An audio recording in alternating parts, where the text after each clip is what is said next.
नमस्कार दोस्तों, मैं मनीष कुमार भोज आप सभी लोगों का अपने YouTube channel Uttarakhand online classes में हार्दिक स्वागत करता हूं। दोस्तों, जैसे कि आप लोगों को पता है कि संपूर्ण विश्व में कोरोना की इस समय व्यापक तौर पे मार पड़ी है।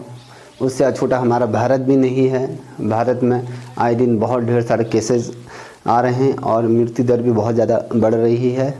उसी के साथ यदि मैं बात करूं, महाराष्ट्र एक ऐसा राज्य बन गया है जहां पर संक्रमितों की संख्या बहुत अधिक हो रही है और साथ ही दिल्ली में भी संक्रमण का खतरा बहुत ज़्यादा बढ़ रहा है दिन प्रतिदिन।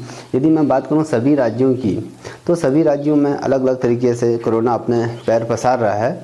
उसको मद्देनज़र रखते हुए केंद्र सरकार ने और राज्य सरकार ने यह निर्णय लिया है कि सभी शिक्षण संस्थानें बंद रहेंगे और ऑनलाइन मोड पर अध्ययन कार्य प्रारंभ रहेगा।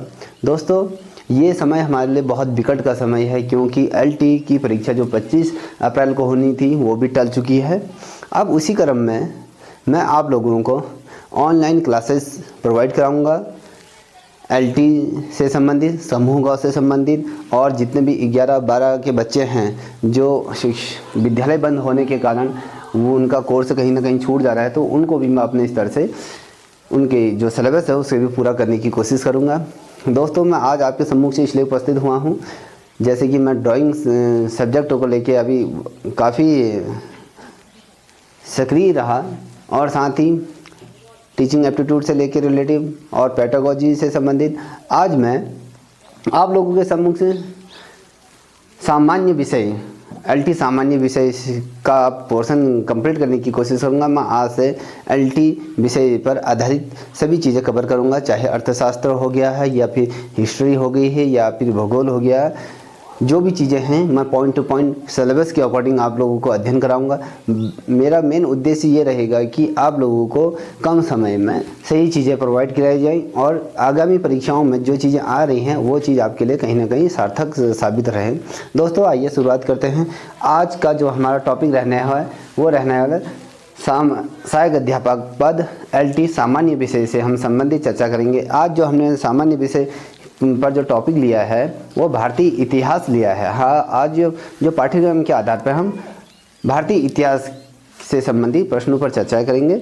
अब भारतीय इतिहास की यदि मैं बात करूं तो वो बहुत ज़्यादा लेंथी चैप्टर है। साथ ही उसका यदि मैं बात करूं लेंथी चैप्टर होने के कारण ये बहुत ज़्यादा व्यापक तौर से भी बहुत ज़्यादा लंबा है। इसलिए मैं आपके सम्मुख से चाहे LT हो या समूह हो या अन्य विषयों पर मैं आपको कोचिंग प्रदान करूंगा। साथ ही दोस्तों, आज से हमारा LT सामान्य विषय से संबंधित मेन चैप्टर पर हम टॉपिक पर चर्चा करेंगे।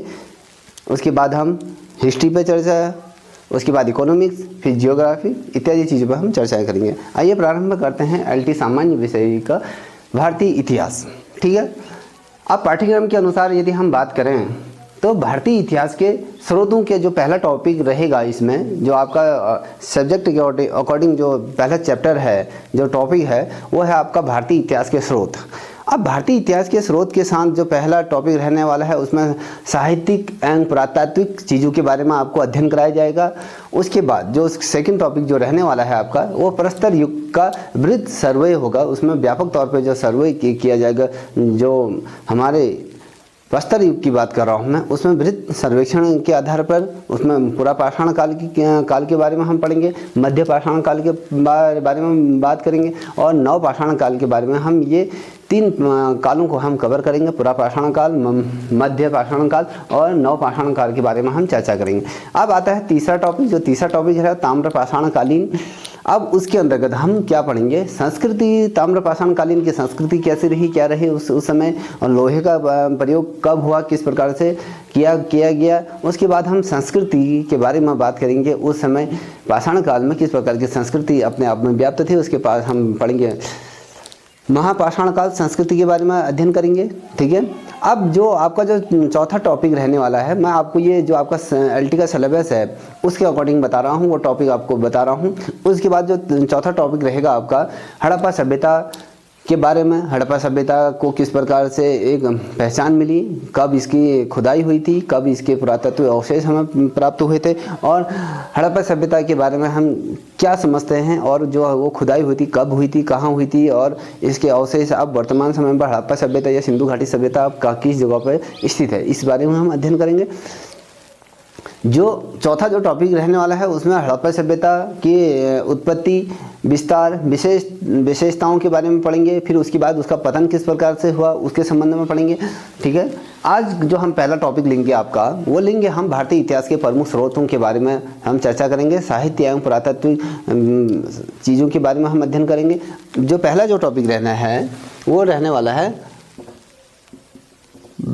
भारतीय इतिहास के, देखिए भारतीय इतिहास के प्रमुख स्रोत क्या हैं, के प्रमुख स्रोतों के बारे में हम अध्ययन करेंगे। अब ये स्रोत क्या है, अब जब हम इसके बारे में विस्तार पूरा पढ़ेंगे उसमें आपको समझ में आएगा, चाहे हम साहित्यिक तौर पे देखें या प्राकृतिक तौर पे। ये देखिए, या हम साहित्यिक रूप से देखें या देखिए पुरातात्विक तौर पे देख रहे हैं, दूसरा तात्विक रूप से देखते हैं। ये जो दो चीज़ हैं, हमारा जो पूरा जो पहला जो टॉपिक रहेगा हम इसी चीज़ पे हम कवर करेंगे। अब आपको ये पता होना चाहिए कि जो हम भारतीय इतिहास के प्रमुख स्रोतों के बारे में बात कर रहे हैं, क्या वो साहित्य क्षेत्र में कितना महत्वपूर्ण रखता है और पुरातात्विक क्षेत्र में कितना महत्व रखता है। देखिए, जो भारतीय इतिहास के जो बारे में मैं बात कर रहा हूँ उसमें जो तीन चीज़ें प्रमुख हैं, वो हम तीन चीज़ों के ही अंतर्गत पूर्ण रूप से संपूर्ण इतिहास समाया हुआ है। यदि मैं बात करूँ प्राचीन काल के इतिहास की बात, जो 2600 BC के आसपास का समय रहा है, या बात करूँ मैं मध्यकालीन जो 1700 से 1707 से 1757 तक के AD के मध्य रहा है, या मैं बात करूं आधुनिक काल के बारे में। ठीक है, अब वो 700 से 12, देखिए 712 से 1192 AD के जो मध्य ये चीज़ है, इसके मध्यकालीन और आधुनिक जो चीज़ें आ जाएंगी 1707 से 1757 के मध्य, ये जो चीज़ आ जाएंगी ये आएंगे आपके आधुनिक काल के अंतर्गत। अब दो तीन चीज़ें बहुत महत्वपूर्ण होती हैं, तीन चीज़ों पे हम चर्चाएं करेंगे। देखिए, जो पहला, मैं इसको इस बिंदुओं के आधार पर इसे निरूपित कर रहा हूँ, आप इसको देख लीजिए। ठीक है, जो हमारा जो पहला रहने वाला है वो प्राचीन रहना है। देखिए, हम प्राचीन इतिहास के बारे में पढ़ेंगे। उसके बाद यह आ जाएगा मध्यकालीन के बारे में चर्चा करेंगे। उसके बाद हम बात करेंगे आधुनिक कालीन इतिहास के बारे में अध्ययन करेंगे। ठीक है, इतिहास के बारे में अध्ययन करेंगे। अब इनका जो पीरियड रहा है वो कब रहा है, जो प्राचीन जो रहा है वो 2600 BC के आसपास का ये समय रहा है। अब बात करते हैं मध्यकालीन, वो कब तक रहा है, वो जो मध्यकालीन रहा है वो 712 से, ठीक है,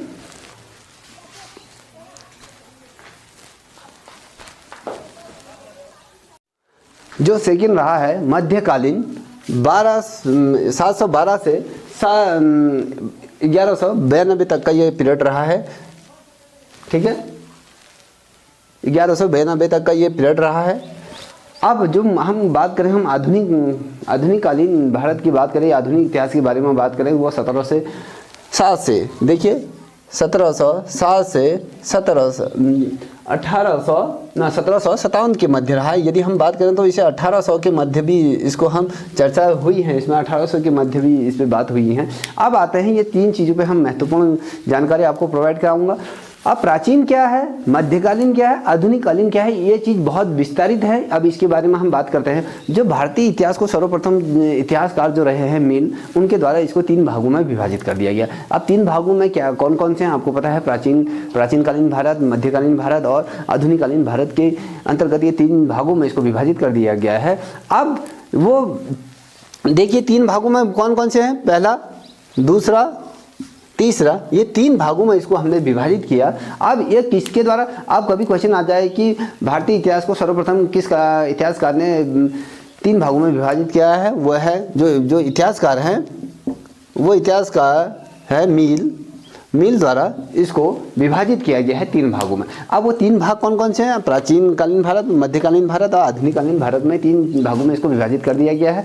अब आते हैं जो इसका जो कालक्रम है, कालक्रम में कि इसको किस प्रकार से विभाजित करेंगे उस पर आइए नज़र डालते हैं, ठीक है। क्योंकि ये इसलिए भी महत्वपूर्ण है कि ये अल्टीम है, इसी से प्रश्न पूछे जाते हैं, इसी से 10 से 20 नंबर के प्रश्न इसी से आ जाते हैं। अब ये यदि मैं बात करूं आपको जो कालक्रम है, इसका जो कालक्रम किस प्रकार से निरूपित किया गया है, जो पहला है, हम पहले की बात करें, वो पहला है सिंधु घाटी सभ्यता के बारे में बात करेंगे, ठीक है। सिंधु घाटी सभ्यता कब से कब रही है? 2600 से, ठीक है, 2600 से 1500 BC तक ये समय रहा है इसका, ठीक है। अब दूसरा जो आ जाता है वो आएगा आपका उत्तर हड़प्पा काल आएगा। इसके बाद उत्तर हड़प्पा काल आ जाएगा, या इसको हम कहेंगे अर्धतारकालीन, इसको इस नाम से भी जाना जाता है। अब ये जो इसका पीरियड रहा है ये 1900 से, ठीक है, 1900 से ये रहा है आपका 1500 के BC के मध्य ये समय इसका रहा है।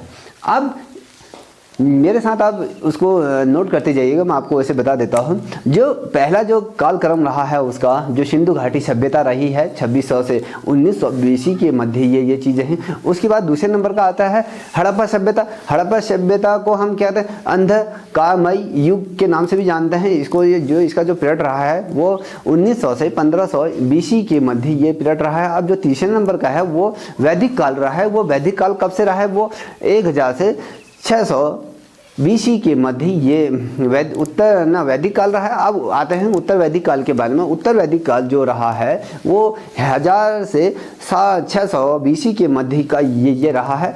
अब आते हैं महाजनपद काल। अब महाजनपद काल के अंतर्गत हम देखेंगे क्या क्या चीज़ें महत्वपूर्ण होती हैं वो पढ़ेंगे। अब जो महाजनपद काल के अंतर्गत जो रहा है वो 600 से 322 BC तक का ये पीरियड ये रहा है। उसके बाद आ जाएंगे महाजनपद के बाद आ जाएंगे हम मौर्य काल के अंतर्गत आ जाएंगे। मौर्य काल में क्या क्या चीज़ें उभरी, किस प्रकार से इतिहास में इसने अपना अपूर्ण स्थान रखा। अब जो ये जो पीरियड रहेगा वो 322 से 185 BC तक का रहेगा, ठीक है। अब मैं फिर से दोहरा रहा हूँ, मौर्य काल का जो समय रहा 322 से 185 BC के मध्य का ये समय रहा है। अब मौर्योत्तर जो आपका 7वें नंबर का मौर्योत्तर काल रहेगा वो मौर्योत्तर काल रहेगा 185 से 390 AD के मध्य में। देखो 319 से, देखिए मैं फिर बता रहा हूँ, आप यहाँ पर नोट कर लीजिए। 319 से, ठीक है, 319 से जो ये काल रहा है ये 520 AD के मध्य रहा। BC की बात नहीं कर रहे हम, AD की बात कर रहे हैं, ठीक है। ये इस समय रहा। अब 8वें नंबर का है गुप्त काल रहा है वो 319 से 319 से 550 के मध्य AD के मध्य ये रहा है। और हर्षवर्धन का समय जो शासनकाल इंडिया में जब चल रहा था, पूर्ण भारत में चल रहा था, यदि मैं उसकी बात करूं ये 606 के मध्य से 647 AD के मध्य ये चीज़ें रही हैं। अब उसके बाद अगर 10वें नंबर की यदि मैं बात करूं, राजपूत काल, जब राजपूत काल प्रारंभ चल रहा था। अब राजपूत काल कब प्रारंभ चल रहा था? अब ये जो काल है, अगर हम राजपूत काल को पूरे मध्यकाल के बारे में भी हम इस संबंध में भी इसको समझते हैं। इसको यदि कभी क्वेश्चन इस प्रकार से पूछा जाता है कि पूरे मध्य काल किसे कहा जाता है, आप बिल्कुल कंफ्यूज मत होइएगा। उसे ये कहा जाता है राजपूत काल भी कहा जाता है। इसे 750 से 1000 AD के मध्य इसको निरूपित किया गया है। अब 11वें नंबर का जो कालों में जो विभाजित किया गया है वो है आपका सल्तनत काल। सल्तनत काल मतलब 1192 से 1526 के मध्य का, ये ईसा पूर्व की ये मध्य की बात कर रहा हूँ, ये समय तब तक का रहा है। देखिए सल्तनत काल की बात कर रहा हूँ, वह है 1192 से 1526 के मध्य का समय ये रहा। इस पीरियड में क्या हुआ? सल्तनत काल का हुकूमत चली थी। अब बात करें मुगल काल, बहुत मोस्ट इम्पोर्टेंट टॉपिक है ये मुगल काल।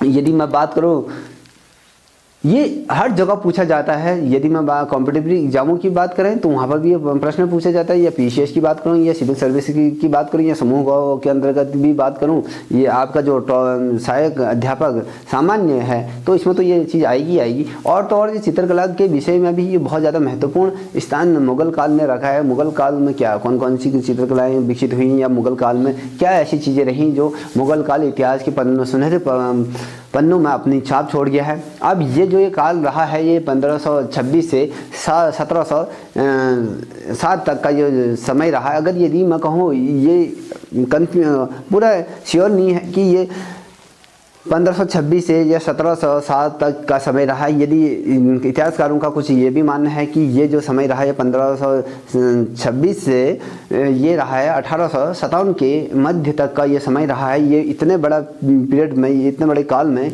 ये मुगल काल का शासन काल चला। अब बात करते हैं, यदि हम बात करें आधुनिक काल की, अब हम वर्तमान समय की बात करें, ये भी बहुत महत्वपूर्ण प्रश्न हो जाता है कि आधुनिक भारत में ऐसी क्या क्या चीज़ें उभर के सम्मुख से आए जिसे हम आधुनिक भारत के अंतर्गत हम इन चीज़ों का बहुत ज़्यादा महत्वपूर्ण विषय बन जाता है। जो ये रहा ये आधुनिक जो भारत का जो समय रहा है, मैं इसको यदि मैं बात करूँ ये है 1707 से 1947 के मध्य का ये आधुनिक भारत रहा, जब तक हमारा देश आज़ाद नहीं हुआ था। ये उस समय का भारत की बात कर रहे हैं।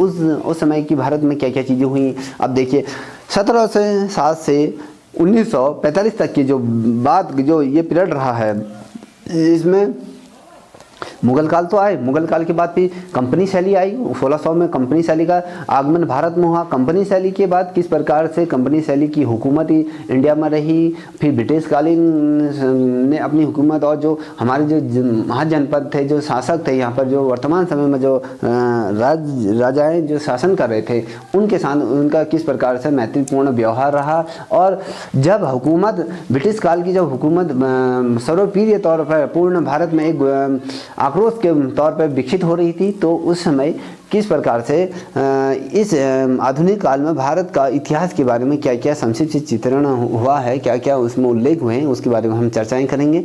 अब जहाँ तक थोड़ा सा मैं आधुनिक भारत के बारे में थोड़ा सा आपको दिशा निर्देश दूँ, उसके अंतर्गत ये कहा गया है जितने भी हमारी आज़ादी को लेकर संघर्ष हुए हैं तो उसका पूरा संपूर्ण वृत्तांत इसके अंतर्गत आ जाएगा। देखिए उसके अंतर्गत जितने भी स्वतंत्रता संग्राम सेनानी हैं उनका जिक्र आएगा। गांधी जी द्वारा जितने भी महत्वपूर्ण आंदोलन किए हैं स्वतंत्रता संग्राम के लिए, वो चीज़ें सब कुछ इसके अंतर्गत आ जाएगा। उसके पश्चात जब 1947 के बाद जब हमारे देश आज़ाद हुआ था, 1952 में जब हमारा संविधान जब संविधान बनकर जब हमारा लागू हुआ था 1952 में, तब संविधान की आवश्यकता क्यों पड़ी, इसके बारे में भी यहाँ पर चर्चाएँ होंगी। और संविधान को किस प्रकार से लागू किया जाना था, और यदि दूसरी बात करूं इतिहास में किस प्रकार से जो भारत में जो पहली सत्ता जिसके हाथों में हस्तांतर हुई, उसने किस प्रकार से भारत की नींव को रखने की प्रयास किया, और सत्ता से विमुख होकर किस प्रकार से अन्य राजनेताओं ने भारत को एक दिशा प्रदान करी। और दिशा प्रदान करने के बाद हमारे जो आधुनिक भारत का जो नींव रखी, जिसमें हम यदि बात करें हमारे देश के सम्मुख से बहुत बड़ी ये समस्या आन खड़ी थी कि हमारा जो ये अर्थव्यवस्था है उसको किस प्रकार से हम पटरी पे लाएं। हमारे देश के सम्मुख से बहुत बड़ा एक संकट था कि जो भुखमरी का जो बहुत बड़ा अकाल था, रोजगार की जो कमी थी, इन सभी चीज़ों का समावेश इतिहास के अंतर्गत आता था। इसलिए इतिहास के पन्नों में आधुनिक भारत भी अपने स्वर्ण अक्षरों पर लिखा गया है। अब मैं फिर से आपको ये दोहराता हूँ कि दोस्तों हम LT सामान्य विषय पर हम टॉपिक वाइज चर्चा करेंगे, चाहे हम इतिहास की बात करें। देखिए हम इतिहास की बात करें या राजनीतिक शास्त्र की बात करें या अर्थशास्त्र की बात करें, ठीक है, जो भी चीज़ें हैं, या भूगोल की बात करें, तो हम ये चार चीज़ों को हम कवर करते चलेंगे। देखिए एक दिन आपका अलग अलग वीडियो आएंगे, राजनीति शास्त्र पे भी आएगा, क्या बोलते हैं इतिहास से भी आएगा, भूगोल से भी आएगा, और अर्थशास्त्र से भी एक वीडियो में आपके समूह से लाने की कोशिश करूंगा। जितना भी मुझे समय मिलेगा मैं आपका जो अच्छी तरीके से तैयारी कराने का मेरा मेन उद्देश्य रहेगा, क्योंकि इस जो ये चैनल है, इस चैनल के माध्यम से बहुत से शिक्षक जुड़ रहे हैं जो अपने विषय में बहुत अच्छी तरीके से पारंगत है, जिसको अपने विषय का बहुत अच्छी तरीके से ज्ञान है, वो भी आपको समय समय पर इस चैनल के माध्यम से मैटर प्रोवाइड कराएंगे। चाहे मैं गणित की बात करूं, गणित के अंतर्गत गणेश खुलवे जी हैं, और अंग्रेजी विषय के अंतर्गत शेखरचंद पुजारी जी हैं। यदि अब भी मैं गणित की और बात करूं तो गणित के अंतर्गत आप हरि किशन आर्य जी हैं, और संस्कृत के प्रखंड विद्वान के तौर पर शुभम उनियाल जी हैं। उन्होंने काशी विश्वविद्यालय से अपना अध्ययन किया है, वो संस्कृत में उन्हें काफ़ी अच्छी जानकारी है। और इसी प्रकार से साइंस का सब्जेक्ट के अंतर्गत मुकेश चौधरी जी हैं, वो काफ़ी ये जो टीचर हैं, हमारी ये कोशिश रहेगी कि आपको अच्छी चीज़ें प्रोवाइड कराने के लिए ये चीज़ें हम आपके सामने लाएंगे। ठीक है दोस्तों, यदि आपको ये चैनल पसंद आया होगा प्लीज़ इसे लाइक शेयर कमेंट करना ना भूलें। जय हिंद, जय भारत।